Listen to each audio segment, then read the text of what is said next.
কদিন আগেই আমি একটা মরে গিয়ে ভূত হয়ে যাওয়া ভাইরাল ট্রেন্ড আপলোড করেছিলাম, তাই ভাবলাম এইটা কি দোষ করেছে, চলো ট্রাই করেই নিই, তাই না? বাট ভাই এখানে আমার একটা ভুল হয়ে গিয়েছে। আমি ফ্লেক্স করার জন্য বিস্কফের র্যাপারটা রাখতে ভুলে গিয়েছি। তো প্লিজ বিস্কিটটা দেখে অ্যাডজাস্ট করে নাও। তো অ্যাকচুয়াল ভাইরাল ভিডিওতে এখানে টক দই ইউজ করা হয়নি, ইয়োগার্ট ইউজ করা হয়েছিল। বাট আমাদের তো লো বাজেটে করতে হবে, তাই না?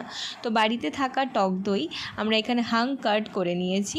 কি করে হাং কাট করেছি এখানে আমি অল্প করে দেখিয়েছি, তোমরা যদি বুঝতে না পারো অবভিয়াসলি কমেন্ট করো, I will explain it in the comment section.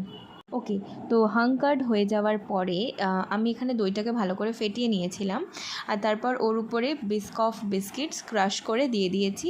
Now you have to keep this aside for at least 4 to 5 hours। ওভারনাইটও রাখতে পারো, বাট ওভারনাইট ফ্রিজারে রাখলে না পুরো আইস হয়ে যাচ্ছিলো।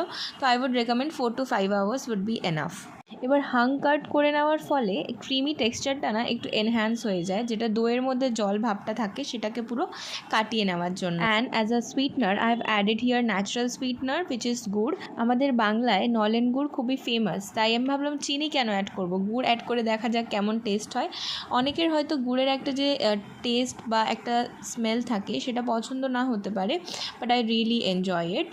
আর বিস্কফের একটা ক্যারামেলাইজড টেস্ট আছে, সেটার সাথে কিন্তু গুড় ভালোই কমপ্লিমেন্ট করছিল। So if you have nolen gur still left in your fridge then definitely do try this. If you like the flavour of tok doi, biskoff and nolen gur, then this recipe is definitely a hit for you, and do comment how did you like it.